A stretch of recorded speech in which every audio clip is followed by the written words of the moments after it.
Everyone desires to make progress and advancement, and when you do not, it becomes a source of worry and concern for you. Imagine a baby. If a baby does not speak the first month, the second month, then you can forgive the baby. But after 2 years, still not speaking, it becomes a source of concern. Begin to consult all these medical practitioners and start seeking for help. So it's the same thing with you. You've not made progress for a while and it's now become a source of concern. That's why you're here. So the first way to circumvent this problem is lack of clear goals and expectation. Majority of you do not know what you want. Yeah, you who's watching this video, you did not impute this keyword. Even the video you're watching, this video you're watching currently, you did not impute the keyword. You stumbled upon it. You stumbled upon it. You are not deliberate with your life. You do not know what you want. You just hope that as you keep scrolling, you would find something that resonates with you and hopefully bless you. But the problem with that is you do not know what you're looking for. You do not know what the problem is. Now, so you have to clearly define the problem as opposed to knowing that something is wrong. It's like going to the market or the mall and rolling around the corridors of the supermarket, hoping someone will bless you or hoping someone will just hand you out a cookie or a sticker. It doesn't work oftentimes. So even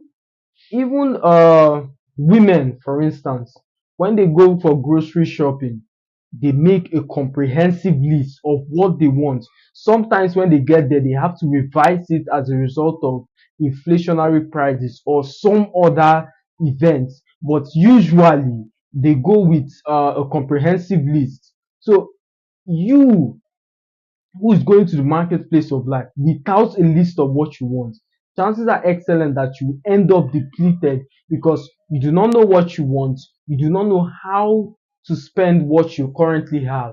So you end up depleted. That's why people carry a list to go to the market because in order to help them save time, in order to help them save resources, in order to help them save relationships. So having a comprehensive list when you're going to the market is essential, especially when your resources are limited. If you understood this analogy, extrapolate towards your life, understand that your time on this earth is limited, and if you do not make the most of what you currently have, you would never get further in life. I heard this saying. It said, anything you have can prosper you if you know what to do with it. Anything you have can prosper you if you know what to do with it. It's like the book of Moses praying to God, hoping for an imaginary intervention, whereas he had the rod which could pass the Red Sea. So if you do not know what you have in your hand, if you do not know that rod in your hand, you will end up suffering and miserable. It's like the prophet Elijah beckoned unto that woman. He asked her a very important question, which I'm going to ask you today. What do you have in your house? There was no multiplication without the jar of oil. So if you cannot identify the jar of oil, even if it's little, identify it. And this is the problem with most people. They trivialize their giftings, or they celebrate other people's giftings at the expense of their own. So they trivialize that which they've got. They see it as irrelevant. And it's fine because you're not the only person suffering from this disease. We see it in the story of the the woman, the wife of the prophet, when Elijah asked her, what do you have in your house? She said, nothing except in a jar of oil. The way she trivialized that substance that will become a breakthrough for her, the way she trivialized it is the same thing most of you are doing. What do you have? Oh, I'm a hairdresser. Then you trivialize it. The great people, aren't they making hair? Royalties, do they not make their hair? Why are you not the person styling their hair? I'm just a tailor. Everyone's putting on apparel. Drake puts on apparel. The greatest pastors of this world. In fact, that's even the kind of apparel they desire the most because they find it more convenient and appealing. Why are you not the person styling for them? So anything you have can open your door. You have just not recognized it and refined it. So that's the first thing. Lack of goal and clear goals and clearly defined expectation. The second one is lack of value and resourcefulness. Now let's break down the concept of money. What is money? Money is basically a medium of exchange. It's no longer a store of value because we've seen in these days how inflation has decimated our currency. So money is no longer a store of it's no longer a store of value. It has now been devolved to a medium of exchange. How do you make money? Majority of you say I want to make money, but you have your vocabulary is wrong. You do not make money, you take money. Every single dollar in your account is what you took from someone else. It might not necessarily be in an illegal way. You took it lawfully, but you take money. You do not make money, my friend. The people who make money are the Federal Reserve and the people who work in the mint. So you take people's money, you do not make money. So how do you get good at taking people's money? By offering value or services. If I ask every single one of you, yes, you would say you are valuable because you're fucking arrogant. You say, yes, I'm valuable. But think about a woman who her husband is saying nice things to her, saying you are the love of my life, saying you're the prettiest person I've ever met on earth, saying all these nice things to the lady. He's only saying it in is only saying it in regard to the kind of value she's bringing to him. But that woman can leave that apartment, go out, and she can be the most hated person on earth. Yet someone still appreciates her because she's bringing value to that man. So if you want to be rewarded and appreciated by others, you have to bring value. You have to bring something that is needed by the other person. Imagine you, for instance, you come to me with water while I'm hungry. I said, okay, I'm in need of food. I'm very hungry. I don't need water. I'm not thirsty. I need food. You might be following me around with that water and saying, you must drink this water, you must drink this water.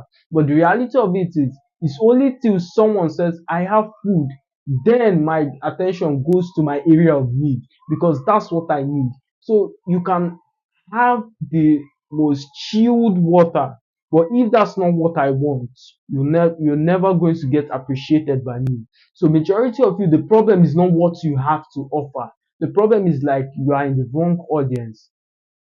If you take diapers to university, your sales will be little to non-existent. But does that mean that you are wrong? Does that mean that your product is invaluable? No, not necessarily so, but the atmosphere does not condone that kind of product. If you take that same diapers to a daycare or an antenatal, are you more likely to make a sale? The answer is yes. Now, what's the difference?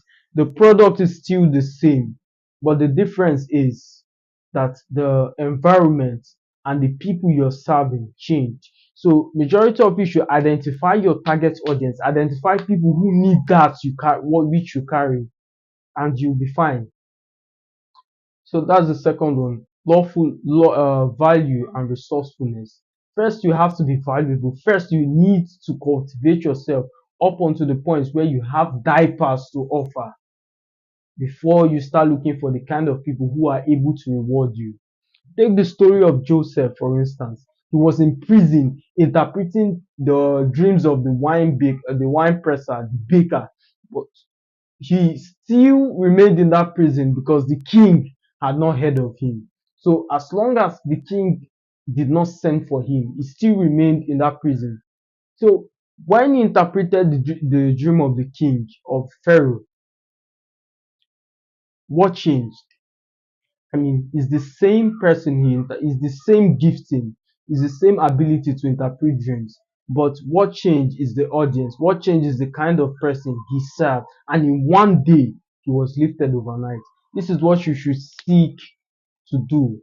Pray to God to change your audience. Pray to God to bring you to a point where the people you speak to, the people you're serving, appreciate what you carry. For me, I remember one time I was in the lower echelon of society. My giftings was thoroughly abused.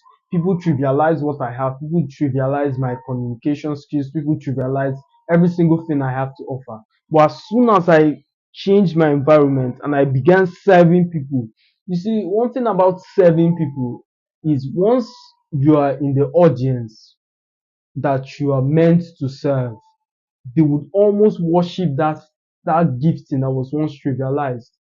Take the example of Joseph. Imagine the wine presser adding extra 2 years to his life because he forgot, and Pharaoh who immediately resurrected him from the prison. So you have to pray or advertise yourself, channel yourself such that the people you serve becomes more appreciative of your gifts. You cannot force someone to appreciate that which you carry. Like the example I give you, if I'm thirsty and you offer me food, I will not reward you. So the only way to get reward from me is to give me water. Then I'll reward you because you are serving my area of need. That's the second one. Value and resourcefulness. All right, that's the second one. So today I just gave you two tips. All right, that's all for today. Today I gave you two tips on how to change circumstances and circumvent this loneliness in your life, circumvent this idea of confusion, circumvent this level of limitation in your life. As always, my friend. See you in the next one.